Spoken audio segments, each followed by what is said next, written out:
भारत ने बुनियादी तौर पर समंदर के रास्ते पाकिस्तान पर अटैक की कोशिश की। महमूद गजनवी के बाद दूसरी मर्तबा सोमनाथ का मंदिर फतह हुआ। स्ट्रेटेजी क्या थी सर? प्लानिंग क्या थी हमारे पास? हमारी नेवी उस वक्त कितनी मजबूत थी? फिर किस तरीके से जो प्लान था उसको एग्जीक्यूट किया? रेडियो साइलेंस कहा जाता है कि उसमें टोटल ब्लैकआउट कर देते हैं शिप्स, कोई ट्रांसमिशन नहीं कर। ये बड़ा एक ब्लाइंड अटैक होता है। 7 और 8 की रात को हमारे शिप्स ने घर में जाके उनके ये रडार स्टेशन को उड़ा दी। हर शिप ने अपने पूरा एम्यूनिशन इस्तेमाल किया। कितना नुकसान सर हुआ इनका? टोटल डिमोलिश कर दिया। वहाँ पे कहते हैं कि खेत बन गया वहाँ पे। क्या विक्रांत हकीकतन कोई थ्रेट है पाकिस्तान की नेवी के लिए? अभी जो मॉडर्न वॉरफेयर है ना, वो size does not matter, it is your planning with respect to your objective. Hangor ने इंडियन जो INS कुकरी था उसको किस तरीके से तबाह किया? देखें, गाजी का जो मैंने आपको बताया ना, तो वो इसलिए कि शहीद था।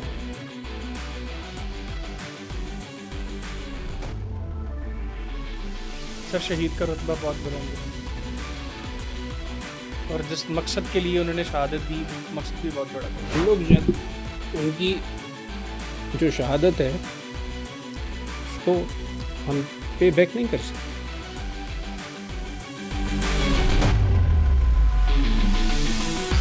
बिस्मिल्लाहिर्रहमानिर्रहीम, अस्सलाम वालेकुम व्यूअर्स, मैं हूं हैदर हयात खान।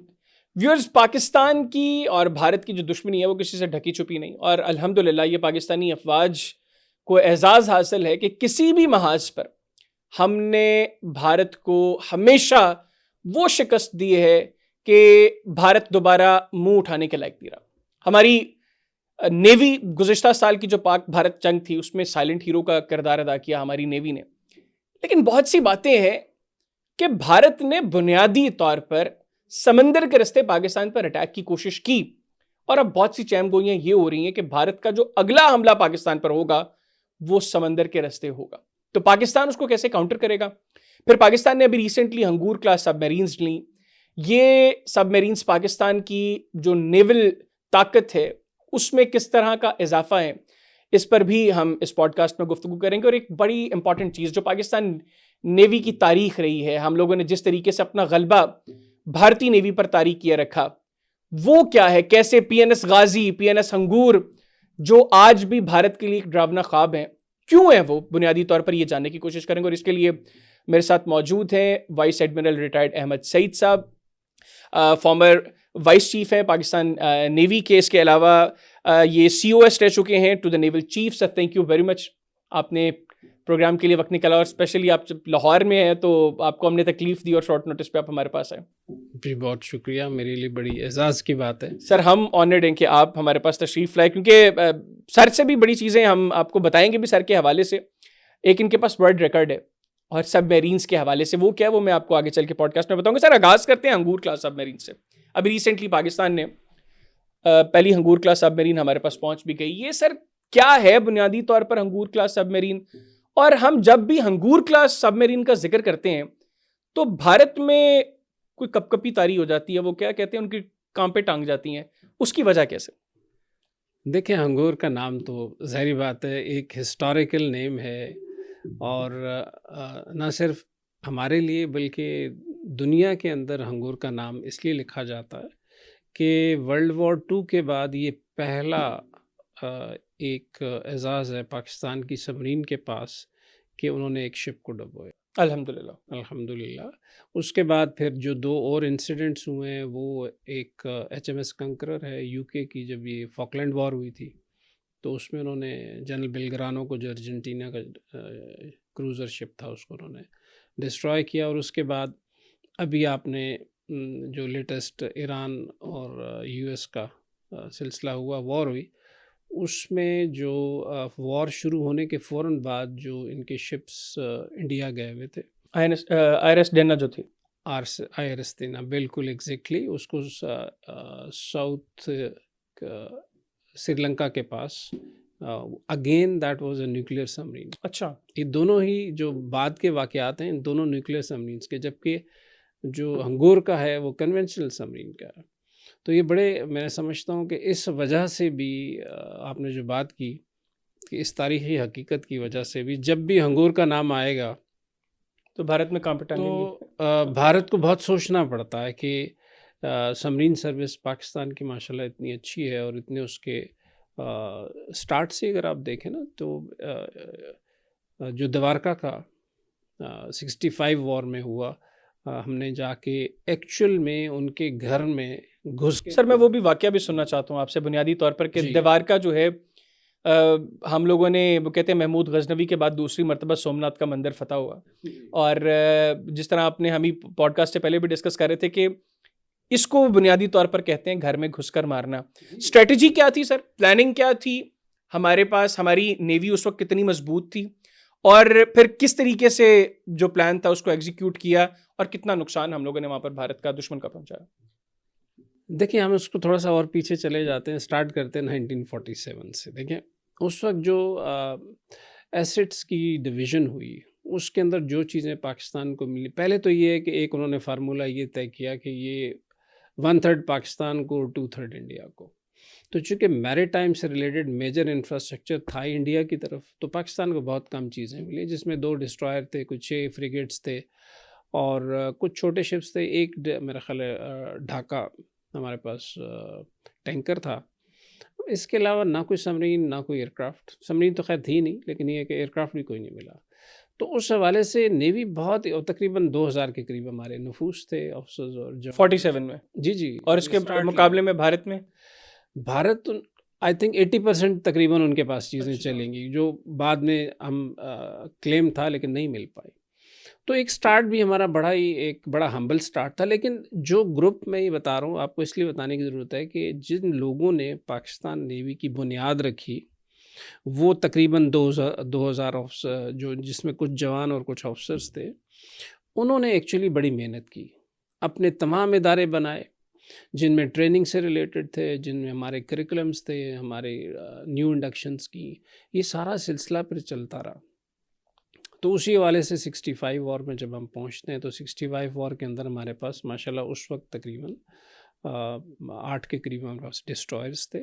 इसके अलावा हमारे पास एक सबमरीन आ चुकी थी जो PNSM गाजी थी, जो कि हमने USA से ली थी। और उस वक्त जब ये 6 सितंबर को ये जंग का आगाज़ हुआ, तो आपको पता है कि सारा जो बर्डन ऑफ अटैक था वो नॉर्थ की तरफ था, लाहौर की जी, तरफ था, और ये सारा सियालकोट। पंजाब, जी। सियालकोट, इन एरियाज़ में था।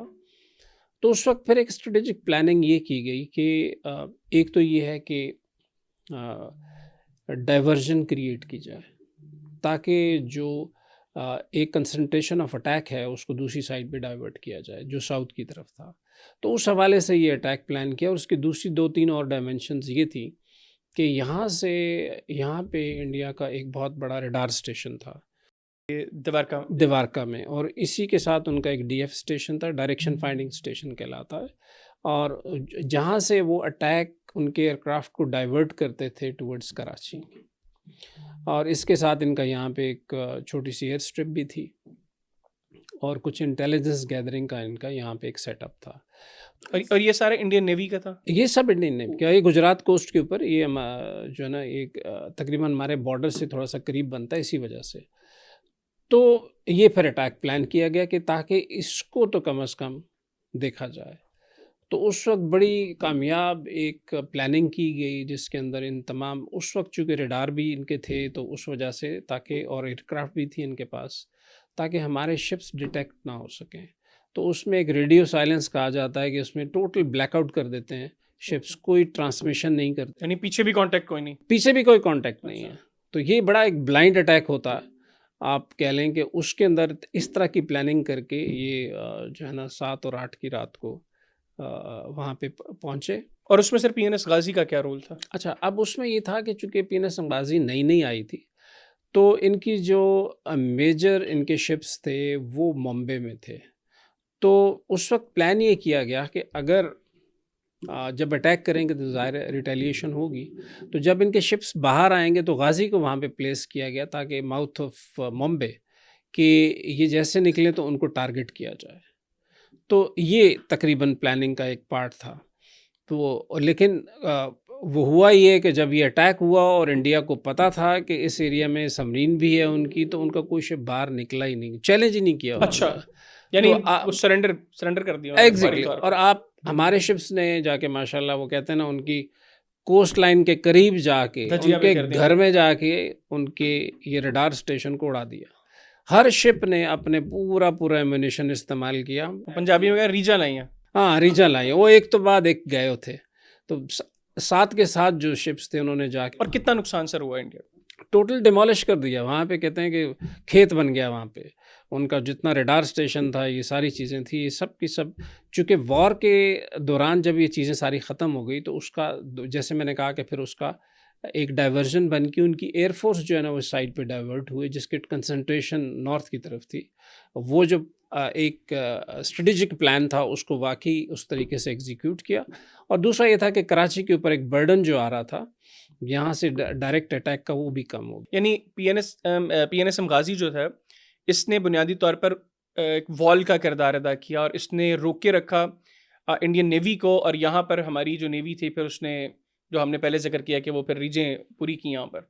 आप कह लें कि वो जो बनियानल मरसूस थी, वो आहनी दीवार सी के अंदर उसने बना दी, और ऐसा कर्टन क्रिएट किया कि उसकी वजह से जो शिप्स थे, मैं ये नहीं कहता कि शिप्स ने कमाल नहीं किया, लेकिन जो प्लानिंग थी एक एज ए फ्लीट की पूरी, बहुत ही आला प्लानिंग हुई और बड़े अच्छे तरीके से एग्जीक्यूट किया, और सारे शिप अटैक करके मज़े में अपने घर पे वापस। और सर उस वक्त ये हमारा और भारतीय नेवी का, मतलब पाकिस्तान नेवी का और भारतीय नेवी का ये पहला आमना सामना था। जी बिल्कुल, और उसमें ही हम लोगों ने अल्हम्दुलिल्लाह अपना गलबा तारी कर दिया। और उनके पास बड़े लेटेस्ट शिप्स और सब कुछ था। हमारी 1:6 के करीब तकरीबन पैरिटी थी, हमसे वो 6 गुना ज़्यादा थे, बट फिर भी प्लान करना, जाना और एग्जीक्यूट करके वापस आना, I think hats off to. ये तो सर हम अल्हम्दुलिल्लाह हर बार बात करते हैं कि भारत का मसला है वो क्वांटिटी पर फोकस करता है, हम अल्हम्दुलिल्लाह क्वालिटी पर, फिर जो जज्बा है हमारा वो क्वालिटी से जो है वो बहुत बढ़कर है। अच्छा सर मुझे ये बताइएगा, मैं कंपैरिजन भी थोड़ा सा चाहता हूँ। आपने भी कहा कि उस वक्त 65 में ये 1:6 का रेशो था। अभी इस वक्त भारतीय नेवी पाकिस्तानी नेवी की निस्बत कितनी बड़ी है? और वो बड़ी बार बार बात करते हैं कि INS विक्रांत, क्या विक्रांत हकीकतन कोई थ्रेट है पाकिस्तान की नेवी के लिए? मेरा ख्याल है इसको हम कोरिलेट कर लेते हैं, जब ये अभी इस वक्त हुआ मार्का हक के दौरान। मार्का हक से थोड़ा सा बाद में, उसको हम बैक ट्रैक कर लेंगे। अब 2 नेवीज आमने सामने हुई दिन में, एक यूनाइटेड स्टेट्स ऑफ अमेरिका की नेवी, अच्छा, ईरान और एक ईरान की नेवी है। अब इनके दरमियान अगर आप पैरिटी निकालेंगे तो 1:50 निकलती है। 1:50, नो एयरक्राफ्ट कैरियर, सबमरीन्स भी बहुत ही छोटी, इनके पास छोटी छोटी बोट्स हैं। देखें, अभी जो मॉडर्न वॉरफेयर है ना, वो size does not matter, it is your planning with respect to your objectives. अगर ईरान का ऑब्जेक्टिव ये था कि मैंने स्ट्रेट ऑफ हॉर्मुज़ को क्लोज करके रखना, उन्होंने कर दी, तो उन्होंने अपनी नेवी उसी तरह बनाई और वो करके रखी। और जिस तरीके से शुरू में ये बयानात आते थे कि हम आए हैं और ईरान सरेंडर करेगा, अब आप देखें क्या हुआ। 180 डिग्री हो गया कि नहीं? नो डाउट, 100% कि ईरान ने अमेरिका को सरेंडर करवाया। तो ये है, और जो डोनाल्ड ट्रंप ने पहले दूसरे दिन कह दिया कि हमने तो उनकी नेवी नीस्तो नाबूद कर दिया, ख़त्म कर दिया, तबाह बर्बाद कर दिए, वो आज तक ईरान के कब्जे से वो स्ट्रेट ऑफ हॉर्मुज़ को आज़ाद नहीं करवा सकते। ये तो टेस्ट है ना, अगर आप जो बात कर रहे हैं उसका टेस्ट देख लें आप। तो कहने की बात ये है कि इसी तरीके से हमारे केस के अंदर भी इंडिया और पाकिस्तान में size does not matter, it is the platform. आपने किस तरीके से अपने थ्रेट को देखा हुआ है और किस तरीके से आप उसकी कमज़ोरी को देखते हैं, और उन कमज़ोरियों के हवाले से फिर आप अपना जो नेवी है उसको डेवलप करते हैं। तो उस हवाले से अब देखें, हमारे पास है तकरीबन 1000 कोस्ट लाइन है किलोमीटर। अब इंडिया के देखें तो 7000 से ज़्यादा की किलोमीटर उसकी है, और उसका पूरा जो बल्ज है, यानी उसका पेट जो है वो सी के अंदर है। तो उसको तो इतना बड़ा डिफेंड करना है ना, हमें तो छोटा एरिया डिफेंड करना है। तो हमने दूसरा ये कि हमारी नेवी या आर्मी या एयरफोर्स जो है वो इस तरीके से नहीं बनाई कि हमने किसी पे अटैक करना है। हमने ये बनाई है कि अगर अटैक हुआ तो हमने दिफा करना, तो ऐसा दिफा करना है कि याद रखोगे, ठीक है ना। तो ये उस तरीके से बड़े इफ़ेक्टिव प्लेटफॉर्म्स लिए गए हैं, बड़ी इफ़ेक्टिव चीज़ें बनाई गई हैं, जिनका कि आप वॉर पोटेंसी आप कह लें बहुत ही ज़्यादा है। तो उस हवाले से मैं ये कहूँगा कि इसको आप बैक ट्रैक कर लें, मार्का हक पे ले जाते हैं। तो सर मार्का मार के हक के ऊपर सर मैं बाद में आता हूँ। जी वो चूंकि अभी लेटेस्ट है सारा मामला, तो उसको क्योंकि ये चीज़ बहुत कम डिस्कस हुई है कि भारतीय नेवी ने बुनियादी तौर पर आगाज़ में कोशिश की, पर हमने कैसे उनको शट अप कॉल दी वो मैं चाहूँगा कि हमारे व्यूअर्स को पता चले। सर हंगूर का हमने आगाज़ में जिक्र किया, ओके चलें। मुझे ये बताइएगा सर, हंगूर ने जो खुकरी, इंडियन जो INS खुकरी था, उसको किस तरीके से तबाह किया, और एक और उनका जो था किरपान, उसको किस तरीके से अटैक किया, और उसके बाद का जो सारा गाजी का फिर मामला मुझे बताइएगा कि वो किस तरीके से सिंक हुई। क्योंकि यहाँ पर बहुत सी बातें हो रही हैं ना कि वो इंडिया ने जो कुछ माइंस फेंकी, या आई डोंट नो वो आप एग्जैक्टली उसको नेवल टर्म में उसको क्या कहेंगे, उनके कोई अटैक हुआ, और हंगूर के बारे में भी इंडिया ने इनिशियली तो क्लेम कर दिया कि हमने तबाह कर दिया, और फिर वो वापस भी आ गए। देखिए बात ये है कि सबमरीन्स जो है ना, वो नॉर्मली कहा जाता है कि ये ऐसी वॉर मशीन है जो कि बड़ी सोच समझ के साथ डिप्लॉय की हम्म। और ये बहुत पहले डिप्लॉय की जाती है और आखिर में वापस आती है ये, ठीक है ना। ये तो इसकी एक बात हुई। तो जो भी फ्लीट कमांडर्स होते हैं, ये जो नेवली के हमारे प्लानर्स होते हैं, वो हमेशा सबमरीन्स के बारे में बहुत ही केयरफुल होते हैं और इंटेलिजेंस टिप ऑफ्स को देखते हुए उस हवाले से वो उसकी प्लानिंग करके उसकी प्लेसमेंट करते हैं, और ये वॉर से बहुत पहले हो जाता है। बिल्कुल। इसको तो मैं तकरीबन ऐसे कहता हूँ कि अगर किसी भी मुल्क ने अगर अपनी सबमरीन्स को कॉन्फ्लिक्ट शुरू होने से पहले प्लेसमेंट कर दिए तो आधी जंग तो वो जीत जाता है। इसलिए कि अगर आप चेस खेलते हो शायद आपको अंदाज़ा होगा ये कि वालिद साहब खेलते थे, मैं तो नहीं, उनको खेलते हुए देखा अच्छा, है। तो उसमें ये कहते हैं कि जो ओपनिंग चाल होती हाँ। है, जो 4-5 चालें खेली जाती हैं, वो एक्चुअली गेम को प्लेसमेंट करती है। हम्म। उसके बाद तो फिर जिसने अच्छी प्लेसमेंट कर ली वो जीत जाता है। मैं नॉर्मली देखा ये गया कि जो इनिशियल प्लेसमेंट है वो बहुत अच्छी होती है। तो इसी तरीके से इसके अंदर भी सबमरीन्स की प्लेसमेंट जो है बहुत ही ज़्यादा केयरफुल तरीके से होती है। तो इसी तरीके से 71 में भी जब ये एविडेंट हो गया कि कॉन्फ्लिक्ट स्टार्ट होने वाला है, तो सबमरीन्स की प्लेसमेंट की गई और उन प्लेसमेंट्स के अंदर 2 ग्रुप्स में सबमरीन को प्लेस किया। एक था ईस्टर्न साइड पे, चूँकि PNSM गाज़ी जो है वो अमेरिका से जब हमने ली थी तो ये बहुत अच्छा प्लेटफॉर्म था और इसकी रेंज बहुत ज़्यादा थी, तो उसको प्लेस किया गया। हमारे कमांडर ज़फ़र महमूद साहब थे उस वक्त इसके कमांडिंग ऑफिसर, उनकी टीम के साथ कि वो जाएंगे विशाखापट्टनम के पास, वहाँ पे माइनिंग करेंगे, क्योंकि उस वक्त इनकी सबसे बड़ी पोर्ट विशाखापट्टनम थी और उस वक्त ये शुनीद ये थी कि उस एरिया में एयरक्राफ्ट कैरियर विक्रांत जो है। जी। तो उसमें ये था कि जब ये वॉर स्टार्ट होगी तो वो निकलेगा और निकलेगा तो ये माइन से हिट होगा। तो ये एक स्ट्रेटेजिक डिसीजन लिया गया।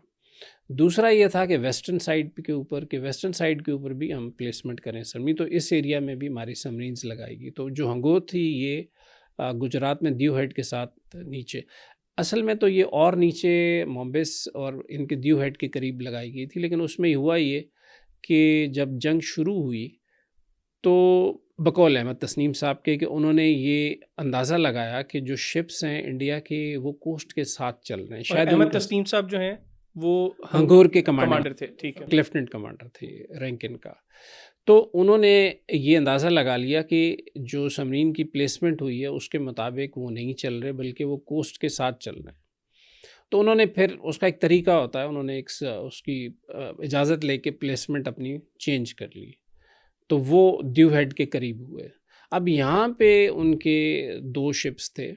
अब ये मैं ये कहूँगा कि इनकी प्लानिंग का पार्ट था कि उसके अंदर शायद इस सिग्नल को थोड़ा बहुत कहीं इंटरप्रेट कर लिया गया कि इस एरिया में कुछ सबमरीन है उनकी। हाँ जी, उसमें कहते हैं ना कि वो तकरीबन 65 फीट की डेप्थ थी उसकी, जी। और फिर वो कुछ थोड़ा सा ऊपर के 40 फीट पे आ तो गई। उन्होंने फ्रिगेट्स एक्चुअली इस एरिया में भेजे, ये जो किरपान और खुकरी और किरपान को, तो ये यहाँ पे भेजे गए।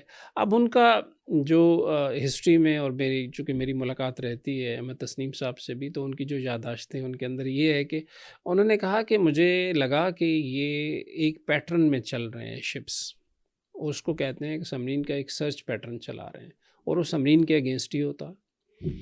तो उन्हें अंदाज़ा हो गया कि ये समरीन को लोकेट कर रहा है। तो उन्होंने अपने आप को थोड़ी देर उनको ऑब्जर्व किया। ऑब्जर्व करने से उन्होंने एक पैटर्न निकाल लिया इनका कि ये इस पैटर्न में ये इस पैटर्न पे चल कर रहे रहे हैं। हैं। तो उस पैटर्न के अंदर आके उनके सामने ये टारगेटिंग पोजीशन ली उन्होंने, और उसमें उन्होंने जब पहला अटैक किया वो मिस हो गया। अच्छा, और पहला अटैक किसको किया? किरपान को। ओके।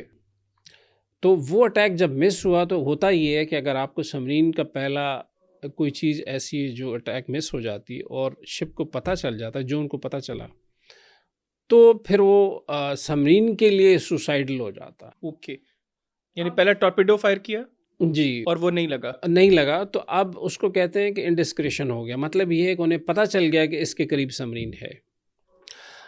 अब आप देखें कि समरीन की पोजीशन का पता चल जाना जनरली, और साथ ही साथ कोई डेप्थ चार्जेस भी उन्होंने स्टार्ट कर ली, तो उस माहौल में कमांडिंग ऑफिसर ने अपने नर्व्स को कंट्रोल रखा कि मैंने भागना नहीं है, और वो उस माहौल में वहाँ पे रहे। और उन्होंने जब ये पहला शिप करीब आया कुकरी, तो उसको उन्होंने टारगेट किया। वो हिट हुआ, उस पर 2 torpedoes one after the other गए, जिसमें से एक शायद उसकी बैली को लगा, और उस जगह लगा कि जहाँ पे उसकी मैगज़ीन थी जिसमें कि एमुनेशन होता है, क्योंकि जितनी जल्दी वो शिप नीचे चला गया, कहते हैं 3-4 मिनट में वो एग्जैक्टली 3-4 मिनट में इट वाज समंदर गर्द हो चुका था। हाँ, हम बॉटम ऑफ द सी को कहते हैं हम डेवी जॉन्स लॉकर, ओके, कि जो चीज़ उसमें गई वो लॉकर में चली जाती है। तो ये डेवी जॉन्स लॉकर और में उसमें कोई 100 से ज़्यादा जो है वो इंडियन नेवी के लोग जी हाँ, तकरीबन उनके 18 ऑफिसर्स थे और 100 प्लस उनके कुछ सेलर्स थे। कुछ उसमें से बहुत कम जो है ना वो उसमें से सर्वाइवर थे। उसकी बड़ी वजह ये भी थी कि जब इसको लग गया तो किरपान पे भी अटैक किया उन्होंने फिर। अच्छा, जो पहला अटैक मिस हो गया जी, तो उस अटैक में किरपान की जो यादाश्तें हैं या जो हमारे उस वक्त के सोनार ऑपरेटर ये बताते हैं कि उसमें उनके प्रोपेलर को भी हर्ट किया गया। और कितने उसको लगा, प्रोपेलर्स होते हैं? आई थिंक इसके 2 या 3 प्रोपेलर होंगे और एक प्रोपेलर हिट हो गया। हाँ, तो उससे फिर ये है कि एटलीस्ट 2 थे और एक हिट हुआ, तो वो उस एक प्रोपेलर पे वो वापस चला गया। लेकिन उसका मैं ये बताने की कोशिश कर रहा था कि वो रुका नहीं कि अपने कॉमरेड्स को उठा सके, बचा सके उनको। तो क्योंकि रात सारी फिर ये जितने लोग सरफेस पे आए, क्योंकि वो थी, आप देख लें कि सर्द रातें थी, तो हाइपोथर्मिया से भी बहुत से लोग मरे। क्योंकि बाद में इंक्वायरी में ये चीज़ आई कि अगर ये शिप वहाँ रह जाता, क्योंकि होता ये है कि वहाँ डेप्थ चार्ज करते हैं तो होता ये सबमरीन वहाँ से निकल जाती है, तो उनका ये था कि अगर ये रुक जाते तो शायद कैजुअल्टीज़ कम होती। ये उस कुछ लोगों को बचाया जा सकता था। ये उस कमांडिंग लेकिन वो ऑफिसर, डरपोक हैं सर, वो उन्होंने क्यों रुका? ये बुज़दिली है उस कमांडिंग ऑफिसर की कि वो वहाँ से भागा, और उस भागने की वजह से जो कैजुअल्टी रेट है वो बढ़ गया। तो बहरहाल ये है। लेकिन इसमें एक और जो उसके बाद तो सर इंडिया ने कहा ना कि हंगूर हमने तबाह कर दी। हाँ, अब चूंकि ये जब हो गया तो उनकी वजह से एयरक्राफ्ट आ गए और उन्होंने वहाँ पे डेप्थ चार्जिंग शुरू कर दी। और सर डेप्थ चार्जिंग भी थोड़ा सा बताइएगा, डेप्थ चार्जिंग क्या है? डेप्थ चार्जिंग आप समझ लें कि सी के बॉम्ब्स हैं। ओके, मतलब उनके अंदर एक डेप्थ, उसके अंदर एक्सप्लोजिव होता है और वो एक पर्टिकुलर डेप्थ के ऊपर सेट कर दिए जाते हैं। उस डेप्थ पे जैसे ही पहुंचते हैं हाइड्रोस्टैटिक स्विच होता है, वो उसको फाड़ देता है। ओके। अब जब ये फटता है तो ये बेसिकली क्या करता है, ये एक शॉक वेव जो है ना वो नीचे पैदा करता है, प्रेशर, जो सबमरीन के लिए खतरनाक है। अब सबमरीन का हल जो है उसके अगर करीब होगी तो सबमरीन का हल के ऊपर उसका इफेक्ट होता है, डैमेज भी होता है और सबमरीन डूब भी जाती है। सेकेंड वर्ल्ड वॉर में तो बहुत सारी सबमरीनें जो है ना वो डेप्थ चार्जेस से, सही, पुरानी मूवीज़ में नज़र भी आती हैं। लेकिन जो बड़ी मैं ही बताता हूँ कि स्पेशली जो सबमरीन कमांडिंग ऑफिसर्स होते हैं उनको बड़ा चूज़ करके लाया जाता है, और उसकी बड़ी वजह ये होती है कि इस तरह के माहौल के अंदर अपने हौसला बहाल रखना भी बड़ा ज़रूरी है। बिल्कुल ठीक बात है। और जो अहमद तस्नीम साहब ने किया, मेरे ख़्याल में ये हिस्ट्री का एक पार्ट है कि उन्होंने जब देखा ये सब कुछ अभी डेप्थ चार्ज शुरू हो गए हैं, तो अगर मैं यहाँ रहा तो ख़तरा बहुत बढ़ जाएगा, अगर मैं पाकिस्तान की तरफ जाने की कोशिश करता हूँ तो ख़तरा और ज़्यादा बढ़ जाएगा, क्योंकि वो सोचेगा कि अब पाकिस्तान की तरफ भागेगी ये, वो इसको पनडुब्बी कहते हैं ना, पनडुब्बी, हाँ जी, कहते हैं पनडुब्बी जो है ना पाकिस्तान की तरफ भागी। बिल्कुल ठीक। और वो फिर अटैक करने की कोशिश करेंगे उसको। एग्जैक्टली, तो उन्होंने एक्चुअली अटैक उसी साइड पे लेके गए। बाद में जो उनकी वो अहमद तस्नीम साहब की जो यादाश्तें उसमें ये चीज़ें आई हैं। तो इन्होंने क्या किया कि ये दुश्मन के इलाके की तरफ चले गए। अच्छा, हाँ, ये उनके इलाके में जाके बैठ गए यानी ये और गहराई में चले गए। और गहराई में और टुवर्ड्स इंडिया। ओके, अब वो उनके तो वहमो ख्याल में भी नहीं था वो पाकिस्तान की तरफ ढूंढ रहे थे इनको। कि वो पाकिस्तान की तरफ ढूंढ रहे हैं। तो यही हुआ कि वो इवेंचुअली बहुत सारे उन्होंने वैसे ही ये डेप्थ चार्जेस मारते रहे और उन्होंने कहा जी हमने तबाह कर दिए। मेरा ख्याल है कोई 100 के हिसाब से जो बताते हैं कि इतने डेप्थ चार्जेस लगे। और एक डेप्थ चार्ज वो कहते हैं इतना करीब था कि ना सिर्फ उसका झटका बहुत सख्त था, बल्कि उसके कुछ पुर्जे जो हैं वो सबमरीन की केसिंग पे गिरे, क्योंकि इनको आवाज़ आई और कि इसके ऊपर कुछ लगा। तो वो बेसिकली डेप्थ चार्ज जब फटा तो उसके जो स्प्लिंटर्स थे उनमें से एक आध स्प्लिंटर जो है ना इनकी केसिंग के ऊपर लगा। और उसके बाद ये 3-4 दिन तक उधर ही। हाँ, ये फिर वहीं पे रहे और जब उन्होंने देख लिया कि वो सारा अपनी सर्च करके और फिर बाद में जो पता चला कि इंडिया ने क्लेम कर लिया कि हमने तबाह कर दिए और क्लेम कर लिया और उसके ऊपर उन शादियाने बजा दिए, सब कुछ हो गया। उसके बाद वॉर ख़त्म हुई और उसके बाद सर मैं देख रहा हूँ आप इसमें बड़े जज्बाती हो गए। हाँ, उसकी बड़ी देखें, इसका जो दूसरा पहलू है ना वो है गाज़ी का। देखें, गाज़ी का जो मैंने आपको बताया ना, तो वो इसलिए कि शहीद तो हैं कि जो शहादत है उसको हम पे बैक नहीं कर सकते। ठीक कह रहे हैं आप सर। उन फैमिलीज़ को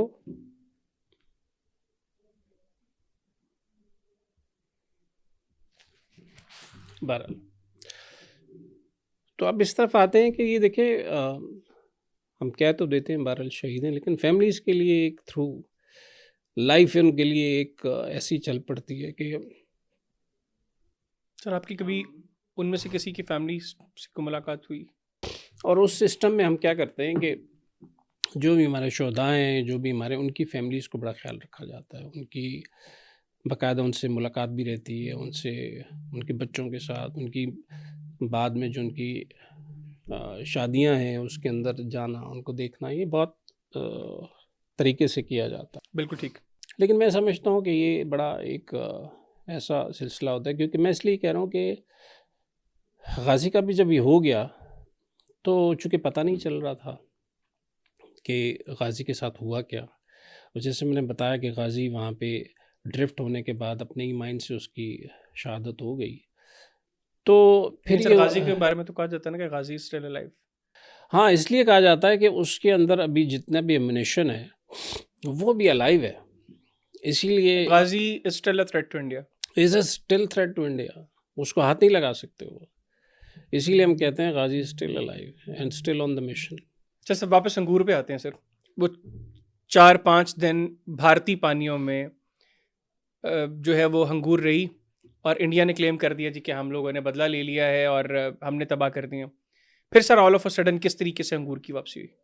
हाँ, ये फिर ज़ाहिर है जब ये सारा डेप्थ चार्जेस ख़त्म हो गए, ये सारा सिलसिला ख़त्म हो गया, तो फिर कमांडिंग अफसर ने फ़ैसला लिया, ओपन अप किया अपने आप को, डेंजर से दूर लेके गए और फिर ये ओपन सी के थ्रू। सर आपने कभी पता कि क्या था फिर जो फर्स्ट कांटेक्ट इस्टेब्लिश हुआ उस वक्त, जहाँ पर कांटेक्ट इस्टेब्लिश हुआ वहाँ पर क्या जज्बात थे? क्योंकि 4-5 रोज़ कांटेक्ट कोई नहीं था, इंडिया ये कह रहा था कि हमने तबाह कर दिया है, तो डेफिनेटली वहाँ पर तो लोग इस हवाले से कंसर्न्ड होंगे।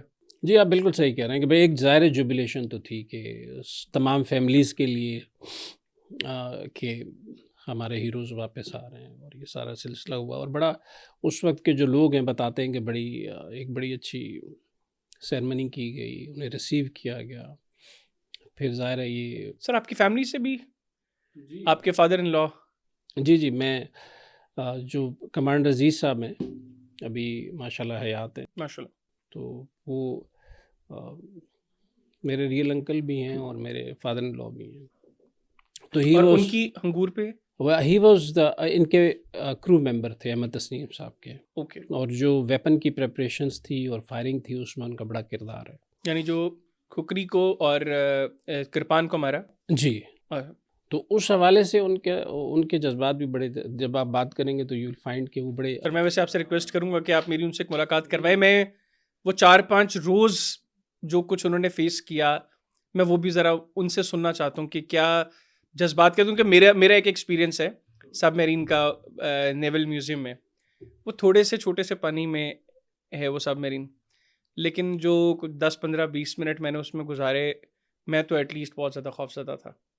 और आपने तो बहरहाल, आपका तो माशाल्लाह वर्ल्ड रिकॉर्ड भी है 163 डेज कन्वेंशनल जी सबमरीन का। अल्हम्दुलिल्लाह, अल्लाह हैज़ बीन वेरी काइंड कि मैं अपने क्रू को उस चीज़ का एज आप सबमरीनर हैं जी, आई एम आल्सो सबमरीनर।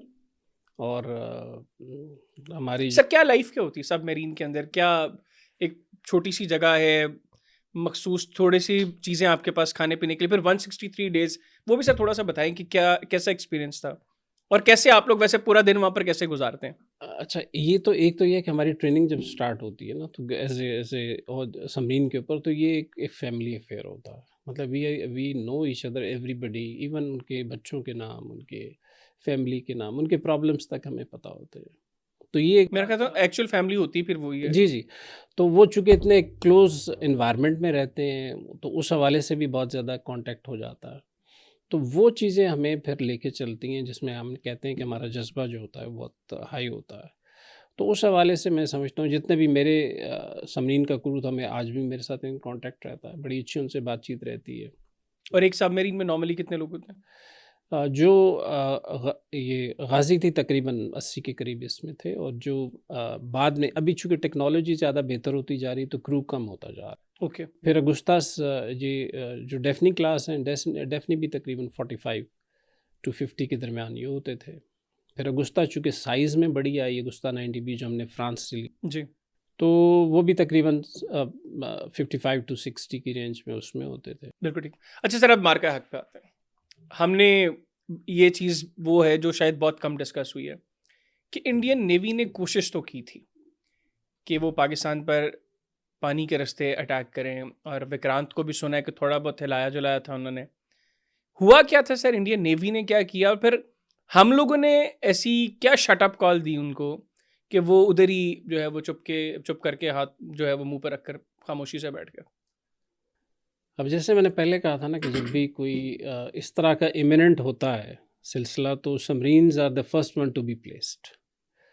तो उस हवाले से जब ये हुआ था, पहलगाम का वाक़या। पहलगाम का जब वाक़या हुआ, तो पहलगाम के वाक़े के बाद, और चूँकि उससे पहले पुलवामा का एक रेपुटेशन नज़र आ रहा था कि अब ये किस फॉल्स तरफ फ्लैग जा रहे करेंगे हैं, और ये एक फॉल्स फ्लैग हो गया है, अब उसके बाद आगे किधर जाना है मिस इन्होंने। एडवेंचर करेंगे। तो वो तकरीबन 23 को जब ये हुआ, तो उसके फ़ौरन 22 22 को, हाँ 22 को ये हुआ, और उसके बाद से एक रिटॉरिक्स शुरू हो गए। और उसके साथ साथ चूँकि इनका भी एक इलेक्शन का पैटर्न भी है कि इलेक्शन आ रहे होते हैं तो इस तरह एंटी का पाकिस्तान सिलसिला चीज़ें होता है, शुरू हो जाती हैं। एंटी रिटॉरिक्स शुरू होते हैं। तो उसमें था कि कहीं ना कहीं ये कुछ शरारत होगी। तो उसी हवाले से एयरफोर्स, हमारी आर्मी, हमारी पाकिस्तान आर्मी और नेवी तीनों ही अलर्ट में आ चुकी थी। तो उस हवाले से जो इनिशियल प्लेसमेंट थी नेवी की, वो भी साथ साथ कर दी गई, ताकि अगर कुछ चीज़ होती है तो नेवी उस वक्त जो है ना वो ट्रैप ले करके बैठी हुई हो, तो वो ट्रैप ले कर दिया गया। तो उस हवाले से जब पहला, तो आपको पता ही, इन्होंने अपना जो स्टार्ट लिया वो कश्मीर साइड से लिया, तो वहाँ पे माशाल्लाह हमारी एयरफोर्स जो है बिल्कुल रेडी थी। और वो जो मैंने पढ़ा है तकरीबन 75 टू 80 के करीब एयरक्राफ्ट इन एयर हुए थे उस वक्त, और हमारे 40 के करीब से, और 40 के करीब। और उसमें जो है पहले ही हल्ले में हम लोगों ने बाजी हमने मार ली, उनके 8 गिरा लिए। नॉकआउट कर दी। तो उसके बाद क्या हुआ कि वो 4 दिन तक ग्राउंड हो गए सारे।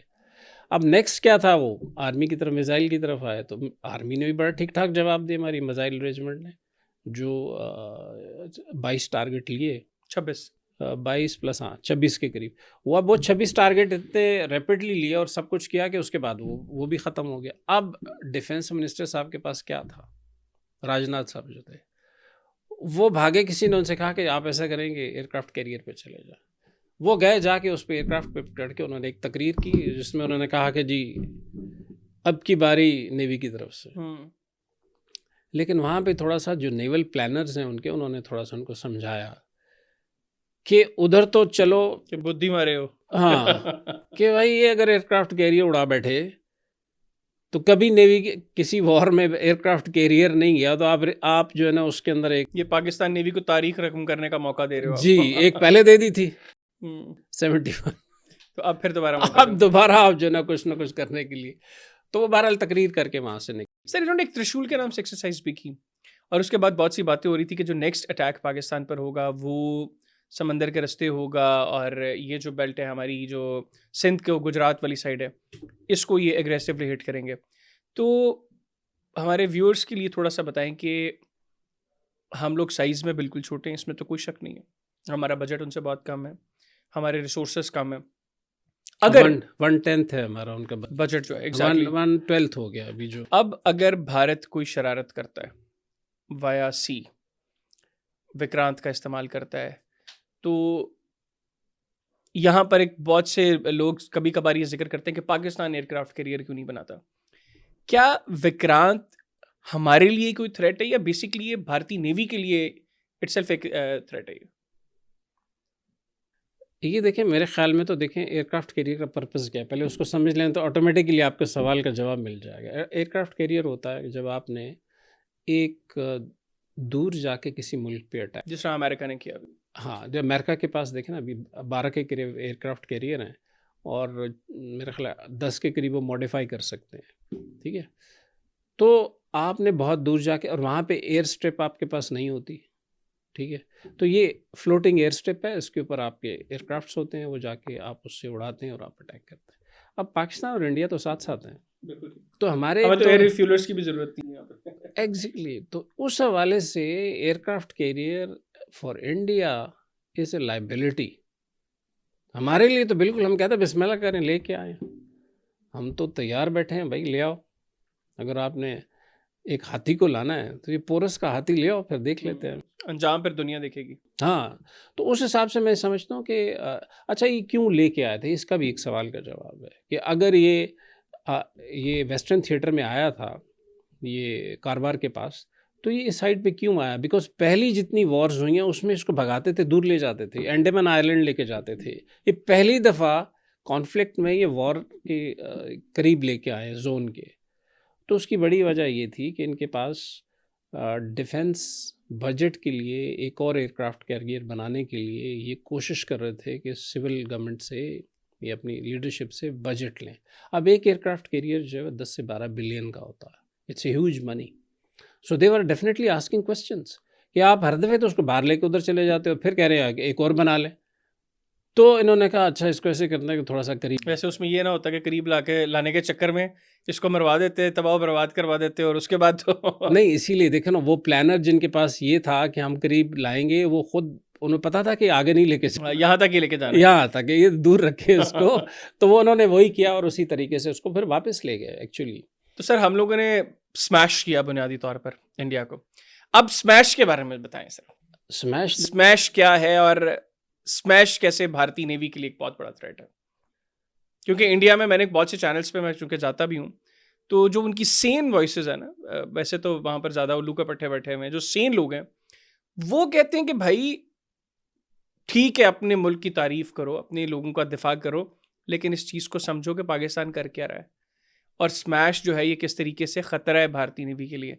वो सर बताएं कि वो है बुनियादी तौर पर कैसे? मैं ये समझता हूँ कि स्मैश देखें, पहले एक तो कि इंडिजिनस डेवलपमेंट है अल्हम्दुलिल्लाह, और उसके वेरिएंट्स हैं बहुत सारे, और उन वेरिएंट्स में कोस्टल वेरिएंट भी है, जो हमारी मिसाइल बोट्स हैं इससे भी है, शिप से भी है, और आने वाले दिनों में सबमरीन से भी इसका होगा। तो ये और इसका एक और बड़ा जो पैकेज में जो आप कह रहे हैं कि सरप्राइज़ होता है, वो ये है कि ये एंटी शिप भी है और लैंड अटैक भी है। ओके। इसके अलावा इसके अंदर और बहुत सारे, और अब हम इसकी रेंज को बढ़ाने के ऊपर भी काम कर रहे हैं। मैं ये कहूँगा इसके अंदर बहुत सारे सरप्राइजेज हैं, लेट इट बी लाइक इसको सरप्राइज पैकेज ही रहने दे इसको जब लेकिन मोटी मोटी बात, हाँ, मोटी मोटी बात ये है जो मैंने आपको बताई। और इसके अलावा इसके जो टर्मिनल मैनूवर्स हैं और जो इसकी लेटेस्ट इसके अंदर एंटी मिसाइल सर कहते हैं टेक्नोलॉजीज ये मूविंग टारगेट को भी हिट करता है। मूविंग को भी करता है, और इसके जो चूँकि शिप के ऊपर भी एंटी मिसाइल सिस्टम लगे होते हैं जो इंटरसेप्टर्स कहलाते हैं, तो इसको इंटरसेप्टर्स को भी एक्टिव पैसिव दोनों मोड्स के अंदर ये डिसीव करता है। और इसकी रेंज 400 किलोमीटर्स जी 300 प्लस की इसकी रेंज है। अच्छा, अल्हम्दुलिल्लाह। सर आखिर में मुझे ये बताइएगा कि मार्का हक में भी अल्हम्दुलिल्लाह हमारी नेवी ने तो साइलेंटली जो रोल प्ले किया वो हम लोगों ने देखा।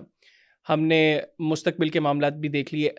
नेवी में जो कोई शख्स जाता है, एक तो बड़ी मुश्किल लाइफ है ना बाकी फोर्सेस के निस्बत। आप लोगों ने कही कि माँ अपनी फैमिली से दूर रहना, आपने खुद बताया कि वो सारा खुद फैमिली का हिस्सा बन जाते हैं जो लोग आपस में वहाँ पर रहते हैं। आप चूँकि सब मैरिनर हैं तो आपने यकीनी तौर पर बड़ा अरसा पानी में समंदर की गहराइयों में गुजारा है। सर पे कितनी ज़्यादा होती है आपकी बाकी जो फोर्सेस के लोग हैं उनसे, और ज़िंदगी बुनियादी तौर पर कितनी टफ है? क्योंकि मैंने बहुत से लोगों से ये सुना है कि नेवी में बुनियादी तौर पर पानी में ज़्यादा अरसा ज़िंदगी गुजारने के बाद बहुत मुश्किल हो जाता है रूटीन लाइफ में चीज़ों को कैरी करना। जी, पहले तो आपके जो पे की आपने बात की तो मैं आपको बता दूं, कहते हैं कि ख़वातीन से उम्र मर्द से तनख्वाह नहीं पूछनी चाहिए। चले बहरहाल ख़वातीन भी नेवी में होंगी तो लेकिन उनकी मैं तनख्वाहों का बता दें। हाँ, लेकिन मैं अल्हम्दुलिल्लाह ये ज़रूर कहूँगा कि देखें मुल्क हमारा जितना बजट दे सकता है फ़ौज के लिए, ये बहुत बड़ी कुर्बानी है। क्योंकि देखें हमारी तालीम के बजट के हिसाब से, हमारी बाकी चीज़ों को देखते हुए अगर कोई पेट काट के ये इतना बजट प्रोवाइड किया जाता है तो वो एक बहुत बड़ी कुर्बानी है पूरी लेकिन मैं कौम समझता हूँ सर हम लोगों ने माजी में बहुत से लोगों ने इसको क्रिटिसाइज़ किया है हमारे मिलिट्री के डिफेंस के बजट को, लेकिन उसने फिर साबित किया कि अगर हमारी अफवाज ने वो बजट लिया है, हमने अपने दुश्मन के साथ compete करना है, हमने उसका मुकाबला करना है, हमसे 11-12 गुना ज़्यादा उसका बजट है। अभी 3000 अरब हमारा इस साल का बजट है और हमारे दुश्मन की जो अप्रोच है, अल्लाह ताला करे कि हमारे मौशी हालात बेहतर हों। मेरी तो ख्वाहिश है कि 30,000 अरब जो है वो होना चाहिए पाकिस्तान की फ़ौज का बजट, ताकि हम मज़ीद ख़ुद को मजबूत करें। अभी इस बजट में आपने देखा होगा डिजिट के हवाले से तो शायद थोड़ी बहुत उसमें राइज नज़र आती, लेकिन इन्फ्लेशन और बाकी चीज़ें अगर कैलकुलेट करें तो एक्चुअली डिफेंस बजट रिड्यूस हुआ है। जी, बखैर 10 पॉइंट समथिंग बिलियन पे 11 बिलियन से कम होके। हाँ, देखें एक तो पहली बात ये, दूसरी बात ये है कि ओवरऑल जीडीपी का जो है वो 2% से ज़्यादा नहीं है ये, जबकि बाकी कंट्रीज़ आप इंडिया का आप देख लें वो बहुत ज़्यादा है।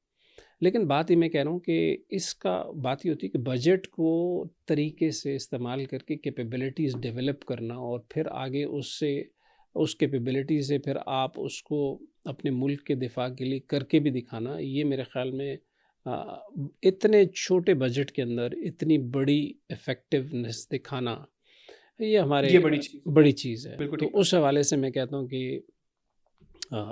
ये एक ऐसी कौम जिसके पास जज्बे से ज़्यादा मतलब सबसे कीमती असासा उसकी ईमान है, जज्बा है और ये चीज़ें हैं।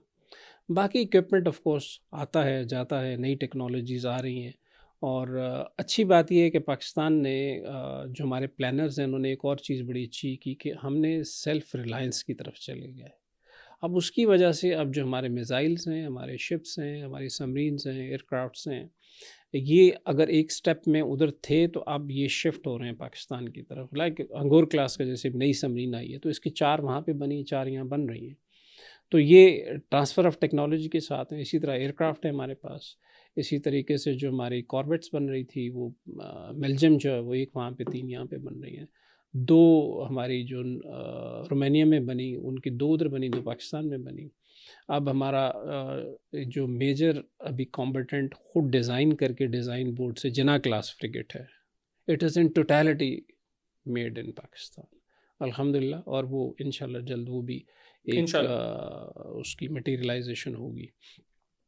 तो मेरा ख्याल है ये चीज़ जो है ना, और उससे फिर बजट भी कट डाउन होता है, उससे ये क्योंकि हम खुद बना रहे हैं चीज़ें। जी, और पॉलिसी में भी आपके पास कोई फॉरेनर ट्विस्टिंग आर्म की कोई नहीं हो, आपके इख्तियार में है चीज़ें, आपने खुद में बनाई हमारे हैं, पास आपने खुद उनको चेंज भी करना है, उसको अपग्रेड करना है, आपने किसी के साथ इंटीग्रेट करना है, और तो वो उसमें सारी चीज़ें हैं। सरप्राइजेस भी बहुत ज़्यादा आप खुद जनरेट कर सकते हैं। जैसे JF-17 सारा हमारे पास अब आ गया, उसका सिलसिला इसी तरीके से और सारी सिलसिले। तो मेरे ख्याल में ये है उसमें। सर आखिर में मैं एक पॉइंट बड़ा मिस कर गया, बड़ा अहम पॉइंट है वो सर सेकंड स्ट्राइक कैपेबिलिटी का। Do we have the second strike capability? If yes तो कैसे? अच्छा देखिए, सेकंड स्ट्राइक की एबिलिटी है क्या? एक आम ज़ुबान में ये है कि अगर 2 बंदे लड़ पड़े हैं, तो एक ने अगर दूसरे को मुक्का मारा है, तो वो दूसरा जो है उठ के दोबारा मार सके। दिस इज़ सेकंड स्ट्राइक की एबिलिटी, ठीक है ना? और उसके साथ होती है एक एश्योर्ड सेकंड स्ट्राइक की एबिलिटी। एश्योर्ड का मतलब ये है कि वो यकीनी तौर पे उठ के मारेगा, हर हाल में मारेगा। और पहले वाले में ये है कि शायद, बिल्कुल ठीक है ना? तो जो कन्वेंशनल कैपेबिलिटी होती है सबमरीन्स की तरफ से, जैसे सेकंड स्ट्राइक कैपेबिलिटी, वो थोड़ा सा कंप्रोमाइज़ ज़रूर होती है, क्योंकि इसलिए कि उसके अंदर सबमरीन्स ने अपनी कुछ स्नॉर्कलिंग वगैरह करनी होती है, तो डिटेक्शन के चांसेस हो सकते हैं। दूसरा ये है कि जो एश्योर्ड सेकंड स्ट्राइक कैपेबिलिटी हमेशा न्यूक्लियर सबमरीन से होती है। अच्छा, इन दोनों के प्रोटोकॉल भी मुख्तलिफ होते हैं, ठीक है? क्योंकि जो ज़ाहिर बात है कि जैसे हमने कहा ना, न्यूक्लियर की बात की, तो न्यूक्लियर के अंदर जो उसकी एम्प्लॉयमेंट की साइकी है या उसके जो प्लान्स होते हैं, वो बिल्कुल ही मुख्तलिफ होते हैं।